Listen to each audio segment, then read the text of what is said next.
बिस्मिल्लाहिर्रहमानिर्रहीम। अस्सलाम वालेकुम। इस वीडियो में हम किताब अहयाउल उलूम जिल्द नंबर 2 को आगे कंटिन्यू करेंगे। उससे पहले अगर आपने सब्सक्राइब नहीं किया तो सब्सक्राइब कर लें और बेल आइकन प्रेस कर दें। तो शुरू करते हैं। नाप तोल में कमी करने वाले। जो शख्स सामान में मिट्टी वगैरह मिलाकर नापता है वो मुतफ़िफ़ीन फ़िल कैल यानी नाप में कमी करने वालों के ज़ुमरे में शामिल है। जो कसाब गोश्त के साथ ऐसी हड्डियां तोले कि अमूमन उन हड्डियों को गोश्त के साथ तोलने का रवाज ना हो तो वो भी मुतफ़िफ़ीन फ़िल वज़न यानी तोल में कमी करने वालों के ज़ुमरे में आएगा। बाकी तमाम नाप तोल वाली अशिया को उसी पर क्यास कर लो, हत्ता कि वो गज़ जिसे कपड़ा फरोश इस्तेमाल करता है कि जब कपड़ा खरीदता है तो नापते वक्त कपड़े को ढीला छोड़ता है और उसे खींचता नहीं, और जब बेचता है तो खींच कर नापता है ताकि कपड़े की मिकदार में फ़र्क पाया जाए। ये तमाम सूरतें इन कामों में से हैं जो अपने करने वाले को जहन्नुम में ले जाती हैं। मौजूदा नर्ख यानी भाव बताने में सच बोले और उसे न छुपाए। ख़ास जुल्म से बचने के सिलसिले में चौथी बात यह है कि मौजूदा नर्ख बताने में झूठ से काम न ले कि मुहसिन कायनात सल्लल्लाहु तआला अलैहि वसल्लम ने तलक्की, रुकबान और नजिश से मना फरमाया है। तलक्की रुकबान क्या है? तलक्की रुकबान यह है कि कोई शख्स बाहर से आने वाले काफिले को शहर से बाहर जाकर मिले और शहर के नर्ख के बारे में झूठ बोलकर उनसे सामान खरीद ले, ये मना है। चुनांचा सरकार मदीना सल्लल्लाहु तआला अलैहि वसल्लम ने इरशाद फरमाया, ला ततलक्कु रुकबान यानी शहर से बाहर निकलकर काफिलों से मुलाकात न करो। अगर किसी शख्स ने शहर से बाहर निकलकर काफिले वालों से सामान खरीद लिया तो बाजार में दाखिल होने के बाद सामान के मालिक के लिए इख्तियार है, यानी यह खरीद फरोख्त मुनक्कद हो जाएगी। लेकिन अगर खरीदार का झूठ बोलना साबित हुआ तो बेचने वाले को इख्तियार होगा, चाहे तो सौदा बरकरार रखे या मनसूख कर दे। और अगर खरीदार ने सच बोला तो फिर बेचने वाले के लिए इख्तियार के होने या ना होने में इख्तलाफ है, क्योंकि धोखाधड़ी के खत्म हो जाने के बावजूद अहादीस मुबारका के अमूम में तारुज़ पाया जाता है। यूं ही हुज़ूर सल्लल्लाहु तआला अलैहि वसल्लम ने शहरी को देहाती के लिए बैग करने से भी मना फरमाया है।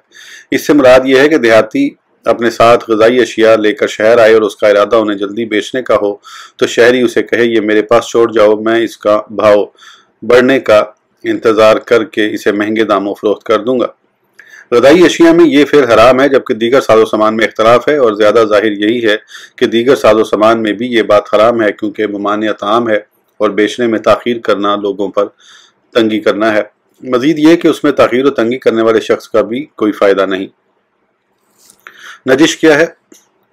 हुज़ूर नबी रहमत सल्लल्लाहु तआला अलैहि वसल्लम ने नजिश से भी मना फरमाया है। इससे मुराद यह है कि एक शख्स कुछ खरीदने का इरादा करता है और दूसरा शख्स ज़्यादा कीमत लगाकर वो सामान तलब करे, हालांकि उसका खरीदने का इरादा नहीं होता, बल्कि वो सिर्फ सामान में खरीदार की रग़बत बढ़ाना चाहता है। अगर इस फेल में बेचने वाले के साथ साजबाज ना की हो तो वो फेल हराम उसी शख्स की तरफ मंसूब होगा जिसने ऐसा किया, जबकि बै मुनक्कद हो जाएगी। अगर बेचने वाले की रजामंदी भी शामिल हो तो फिर खरीदार के लिए इख्तियार के साबित होने या ना होने में इख्तलाफ है। बेहतर यह है कि उसे इख्तियार हासिल हो, क्योंकि उसे ऐसे फेल के जरिए धोखा हुआ है जो मुसर्रात और तलक्की रुकबान के मुशाबे है। मसरात यह है कि जानवर के थन में दूध को रोका जाए और कुछ दिनों तक धोया न जाए ताकि खरीदार उसे ज़्यादा दूध देने वाला गुमान करके उसमें रग़बत करे। मौजूदा नर्ख में से कुछ भी पोशीदा ना हो। मज़कूरा मुमानत इस बात की दलील है कि मौजूदा नर्ख के बारे में खरीदार और बेचने वाले पर कुछ भी पोशीदा ना हो और ऐसा कोई मामला उनसे न छुपाया जाए कि अगर वो उसे जान लेते तो खरीद फरोख्त ना करते। तो इस तरह का फेल धोखाधड़ी और हराम होगा जो खैर ख्वाही मुस्लिम की जिद है। हिकायत 30,000 नफ़ा वापस लौटा दिया। एक ताबी बुजुर्ग रहमतुल्लाह ताला अलैह बसरा में रहते थे, जबकि उनका एक गुलाम सूस में रहा करता था। आप रहमतुल्लाह ताला अलैह शक्कर खरीद कर उसकी तरफ भेजा करते थे। एक मरतबा उस गुलाम ने आपकी तरफ खत लिखा कि इस साल गन्ने की फसल को आफत पहुंची है, लिहाजा आप बहुत सी शक्कर खरीद लें। फिर वक्त आने पर उन बुजुर्ग रहमतुल्लाह ताला अलैह को 30,000 का नफ़ा हुआ। जब वो अपने घर वापस हुए तो सारी रात सोचते रहे और फरमाया, मैंने 30,000 का नफ़ा तो हासिल कर लिया है, लेकिन एक मुसलमान की खैर ख्वाही को तर्क कर दिया। चुनांचा जब सुबह हुई तो शक्कर बेचने वाले के पास गए और उसे नफ़ा के 30,000 देते हुए कहा, बारकल्लाहु लका फीहा, यानी अल्लाह अज़्ज़ व जल तुम्हें इसमें बरकत अता फरमाए। उसने कहा, ये मेरे कहाँ से हो गए? फरमाया, मैंने तुमसे हकीकत हाल छुपाई थी और अब इस वक्त शक्कर महंगी हो गई है। उसने अर्ज़ की, رحمک اللہ یعنی اللہ رضا آپ پر رحم فرمائے، مگر اب تو آپ نے مجھے بتا دیا ہے، لہذا میں نے یہ اپنی خوشی سے آپ کو دیے۔ چنانچہ وہ بزرگ نفع لے کر دوبارہ گھر لوٹ آئے اور پھر پوری رات سوچتے ہوئے گزار دی، اور دل میں سوچا میں نے مسلمان بھائی کے ساتھ خیر خواہی نہیں کی، ہو سکتا ہے کہ اس نے مجھ سے حیا کرتے ہوئے یہ نفع مجھے دے دیا ہو۔ لہذا اگلے دن صبح سویرے پھر شکر بیچنے والے کے پاس گئے اور فرمایا آفاک اللہ، یعنی اللہ رجل تمہیں عافیت عطا فرمائے، تم اپنا مال لے لو، اس میں میری دلی خوشی ہے۔ چنانچہ اس نے وہ 30,000 لے لیے۔ ممانعت کی یہ روایات اور حکایات اس بات پر دلالت کرتی ہیں کہ کسی شخص کو یہ اختیار نہیں کہ وہ موقع کو غنیمت جانے اور سامان کے مالک کی غفلت سے فائدہ اٹھائے اور بیچنے والے سے بھاؤ کا زیادہ ہونا یا خریدار سے بھاؤ کا کم ہونا پوشیدہ رکھے، اور اگر اس نے ایسا کیا تو وہ ظالم اور خیر خواہی مسلم اور عدل و انصاف کو ترک کرنے والا قرار پائے گا۔ بے مرابحہ کے بعض مسائل۔ جبکہ شخص بے مرابحہ کرے بائیں طور پر کہ بیچنے والا اس طرح کہے یہ چیز مجھے جتنے میں پڑی ہے یا میں نے جتنے کی خریدی ہے اتنے میں ہی تمہیں بیچتا ہوں، تو اس میں بیچنے والے پر لازم ہے کہ سچ بولے، اور اس پر یہ بھی واجب ہے کہ چیز خریدنے کے بعد اس میں اگر کوئی نیا عیب پیدا ہو گیا ہے یا کوئی کمی واقع ہوئی ہے تو وہ بھی بتا دے۔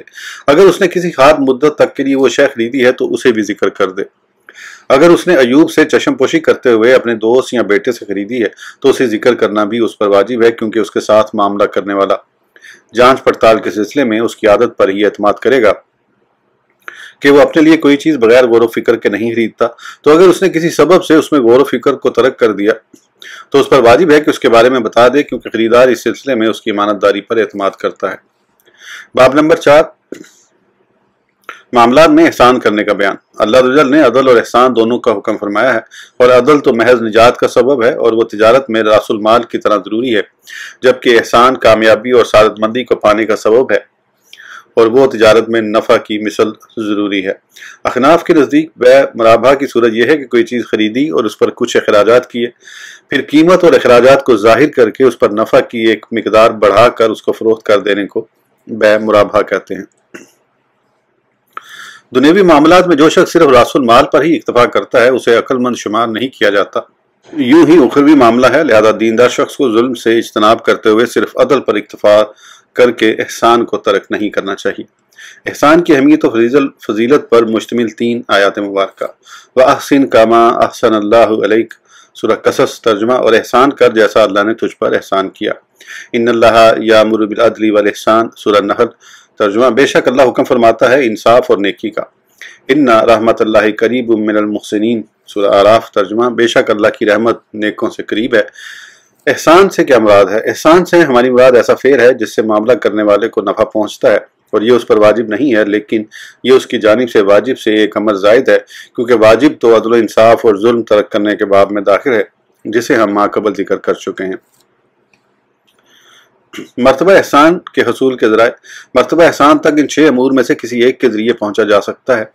نمبر 1، بیچتے ہوئے نفع کم کر لے۔ نمبر 2، خریدتے وقت رقم زیادہ دے۔ نمبر 3، قیمت اور باقی قرضوں کی وصولی میں احسان کرے۔ نمبر 4، قرض کی ادائیگی پوری کرے۔ نمبر 5، اکالہ کے خواہش مند کے ساتھ اکالہ کرے۔ اور نمبر 6، فقراء کو ادھار دینے کا ارادہ کرے۔ 2 شخصوں کے مابین جو عقد ہوا اس کے اٹھا دینے کو اکالہ کہتے ہیں۔ اکالہ میں دوسرے کا قبول کرنا ضروری ہے، تنہا ایک شخص اکالہ نہیں کر سکتا۔ بیچتے ہوئے نفع کم لے۔ خریدار سے نفع اتنا زیادہ نہیں لینا چاہیے کہ عمومی طور پر اتنا زیادہ نفع لینے کا رواج نہ ہو۔ بہرحال اصل زیادتی کی اجازت ہے، کیونکہ تجارت کا مقصد نفع لینا ہوتا ہے اور وہ کچھ نہ کچھ زیادتی کے بغیر ممکن نہیں، مگر اس میں عرف و عادت کی رعایت کرنی چاہیے، کیونکہ خریدار جو عادت سے زیادہ نفع دیتا ہے یا تو اس وجہ سے ہوتا ہے کہ اسے وہ چیز بہت زیادہ پسند ہے، یا پھر اسے فی الحال اس شے کی بہت زیادہ حاجت ہے، لہٰذا بیچنے والے کو چاہیے کہ اتنا زیادہ نفع نہ لے کہ یہ احسان میں سے ہے۔ اگر اس میں خریدار کو دھوکہ نہیں دیا جا رہا تو یہ زیادتی ظلم بھی نہیں ہوگی۔ بعض علماء اس طرف گئے ہیں کہ کسی شے کی تہائی قیمت سے زیادہ نفع لینے کی صورت میں خریدار کے لیے اختیار ثابت ہوگا، اور ہم اس چیز کے قائل نہیں ہیں، لیکن احسان یہ ہے کہ اتنا زیادہ نفع نہ لیا جائے۔ حکایت مروی ہے کہ حضرت سیدنا یونس بن عبید بصری علیہ رحم اللہ کے پاس مختلف اقسام اور مختلف قیمتوں کے حلے یعنی چادریں یا جبے تھے۔ ان میں سے ایک قسم ایسی تھی کہ ہر حلے کی قیمت 400 درہم تھی، اور ایک قسم ایسی تھی کہ ہر حلہ 200 درہم کا تھا۔ नमाज का वक्त हुआ तो आप रहमतुल्लाह ताला अलैह भतीजे को दुकान पर छोड़कर खुद नमाज के लिए तशरीफ ले गए। इसी असना में एक अराबी यानी देहाती आया और उसने 400 दिरहम का हुल्ला तलब किया। भतीजे ने उसके सामने 200 दिरहम वाला हुल्ला पेश किया। उसे वो अच्छा लगा और उसने 400 दिरहम पर राजी होकर उसे खरीद लिया। अराबी हुल्ला हाथ में लिए वापस जा रहा था कि हज़रत सैयदना यूसुफ बिन उबैद रहमतुल्लाह ताला अलैह से उसका सामना हो गया। उन्होंने अपने हुल्ले को पहचान कर उससे पूछा, ये हुल्ला कितने में खरीदा है? उसने जवाब दिया, 400 दिरहम में। आप रहमतुल्लाह ताला अलैह ने फरमाया, ये 200 दिरहम से ज्यादा का नहीं है, तुम जाकर उसे वापस कर दो। उसने कहा, हमारे शहर में ये हुल्ला 500 दिरहम का है, नीज मुझे ये पसंद भी है। आप रहमतुल्लाह ताला अलैह ने उससे फरमाया, वापस पलट कर जाओ कि दीन में खैर ख्वाही दुनिया व माफिया यानी दुनिया और जो कुछ उसमें है उससे बेहतर है। चुनांचे आप उसे वापस दुकान पर लाए और 200 दिरहम वापस कर दिए। फिर अपने भतीजे को डांटते हुए फरमाया, तुम्हें शर्म नहीं आई? क्या तुम अल्लाह अज़्ज़वजल से नहीं डरते कि शय की कीमत के बराबर नफा लेते हो और मुसलमान की खैर ख्वाही को तर्क करते हो? भतीजे ने जवाब दिया, मैंने उसके राजी होने पर ही इतना ज्यादा नफा लिया था। आपने फरमाया, क्या तुमने उसके हक में वो चीज पसंद की जो अपने लिए पसंद करते हो? इतना ज्यादा नफा लेने की सूरत में अगर भाव को छुपाया जाए और धोखा दिया जाए तो ये जुल्म के बाब से है, जिसका बयान पीछे गुजर चुका है। हदीस पाक में है, गब्नुल मुतरस्सिल हरामुन, यानी एतमाद करने वाले शख्स का धोखा देना हराम है। हज़रत सैयदना जुबैर बिन अदी अलैह रहमा फरमाया करते थे, मैंने 18 सहाबा कराम रिज़वानुल्लाह ताला अलैहिम अजमईन को ऐसा सादा लोग पाया कि उनमें से कोई भी 1 दिरहम का गोश्त भी अच्छी तरह से नहीं खरीद पाता था। लिहाजा इस किस्म के सादा लोग एतमाद करने वाले लोगों से ज्यादा लेना जुल्म है, और अगर ज्यादा लेने की सूरत में भी धोखा व फरेब ना हो तो ये एहसान को तर्क करना है। और ज्यादा नफा लेने का अमल उस वक्त तक अंजाम नहीं पाता जब तक कुछ ना कुछ धोखा ना हो और मौजूदा नर्ख को छुपाया ना जाए। हिकायत, एहसान महज वो है जो हज़रत सैयदना सिरी सख्ती अलैहि रहमा से मनकूल है कि उन्होंने बादामों का एक कुर 60 दिनार में खरीदा और अपने रोजनामचे हर रोज के हिसाब लिखने की किताब में उसका नफा 3 दिनार लिख दिया। गोया कि उन्होंने हर 10 दिनार पर सिर्फ आधा दिनार नफा लेना बेहतर ख्याल फरमाया। कुर एक पैमाना का नाम है जो 60 कफीज का होता है और एक कफीज 8 मकाकीक का और एक मकूक 1.5 सा का होता है। कुछ ही दिनों में बादामों का एक कुर 90 दिनार का हो गया। दलाल यानी कमीशन एजेंट आया और उसने बादाम तलब किए। आप रहमतुल्लाह ताला अलैह ने फरमाया, ले लो। उसने पूछा, कितने के? फरमाया, 63 दिनार के, यानी 63 दिनार के। दलाल भी नेक लोगों में से था। उसने कहा, इस वक्त ये बादाम 90 दिनार के हो चुके हैं, यानी 90 दिनार के। आप रहमतुल्लाह ताला अलैह ने फरमाया, मैंने एक अहद किया है जिसे मैं हरगिज नहीं तोड़ सकता, लिहाजा मैं इन्हें 63 दिनार में ही फरोख्त करूंगा। दलाल ने जवाब दिया, मैंने भी अपने और अल्लाह अज़्ज़वजल के माबैन इस बात का अहद कर रखा है कि किसी मुसलमान को धोखा नहीं दूंगा, इसलिए मैं आपसे ये बादाम 90 दिनार में ही खरीदूंगा। इस हिकायत के नाकिल कहते हैं, ना तो दलाल आप रहमतुल्लाह ताला अलैह से बादाम 90 दिनार में खरीद सका और ना ही आपने दलाल को बादाम 63 दिनार से ज्यादा में बेचे। ये सूरत दोनों तरफ से खालिस एहसान की थी, क्योंकि हज़रत सैयदना सिरी सख्ती रहमतुल्लाह को हकीकत हाल यानी मौजूदा भाव का इल्म था। उसके बावजूद भी आपने 3 दिनार से ज्यादा नफा लेना बेहतर ख्याल ना फरमाया। हज़रत सैयदना मोहम्मद बिन मुकंदिर करशी अलैहि रहमतुल्लाह के बारे में मरवी है कि उनके पास कुछ जुब्बे थे। बास की कीमत 5 दिरहम थी और बास की 10 दिरहम। आप रहमतुल्लाह ताला अलैह की गैर मौजूदगी में आपके गुलाम ने 5 दिरहम वाला जुब्बा 10 दिरहम में बेच दिया। जब आपको इस बात का इल्म हुआ तो आप दिन का एक तवील हिस्सा उस खरीदार अराबी को तलाश करते रहे, हत्ता कि उसे पा लिया। आप रहमतुल्लाह ताला अलैह ने उससे फरमाया, गुलाम ने गलती से 5 दिरहम वाला जुब्बा 10 दिरहम में बेच दिया।